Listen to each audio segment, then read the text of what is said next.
There was a time not long ago when I would think there's a whole world of possibilities out there. So, how can I know what I'm supposed to do with my life?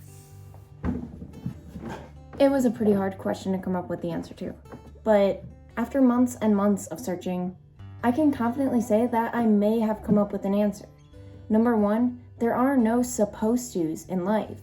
It's just that the idea of the supposed to's create a limit to what we believe we can actually do. And number two, there is a whole world of possibilities out there. So stop placing limits on what you believe is possible and realistic. So, although we say we think we're lost, I think what's really lost is the realization that we can do anything we set our mind to, and the idea that there really is no limit to what you can do. Because there are certain things we want in life, and we just might not know how to get them yet. For me, it was film, and it always has been. But I just decided to shove that down deep and look into business because it seemed like the right thing to do.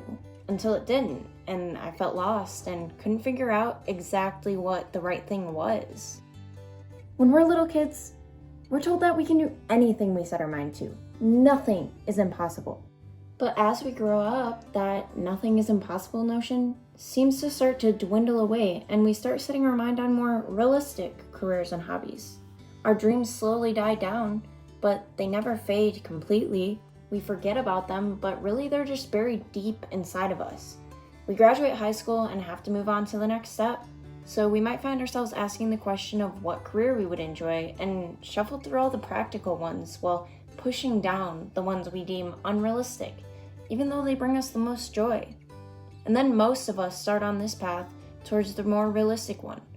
Or if we do decide to try our most joyous option, we say things like, I'll try this, but if it doesn't work out.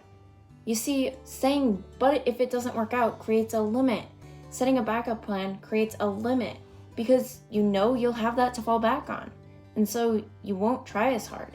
You know it'll be harder to reach this goal, so you say it probably won't work out. Truth be told, I think we say those things so we're not disappointed when it doesn't work out. It's like we're expecting it to not work out.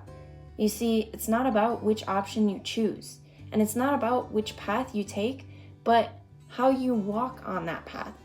For me, I'm choosing to take steps towards a film career, even if I'm not exactly sure where those steps will lead or what steps I'm even supposed to take. Because if you don't actually take the steps on that path, then obviously it's not going to work out. But if you take the path you really want and you take the steps necessary to get there, I'm not saying it's all going to work out, but don't you think you should give it a fair shot? And I'm not saying to not have a backup plan. I'm saying you can have a backup plan, but don't expect to use it before you even try the first plan. So how do I know all of this? Because I've been there. For months, I would say I was lost. I would say I didn't know what the right thing to do was. So I tried something new. So instead of me asking God to make everything easy and make something specific happen, I decided to change it up a bit. And I said, God, show me the path that is meant for me. I said, I know that you put all of these things I want to do inside of me for a reason, so show me the path to get there. Then I started trying new things, and I fell in love with the things I loved to do as a kid. That's when I realized the path I really wanted to take.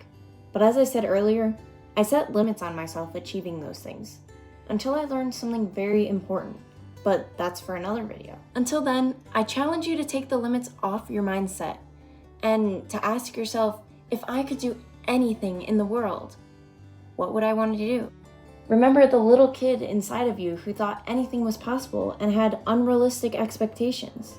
Because although your dreams that you had when you were younger might not be what you want now, at least you had the ability then to believe your dreams were possible, no matter how unrealistic they might have been.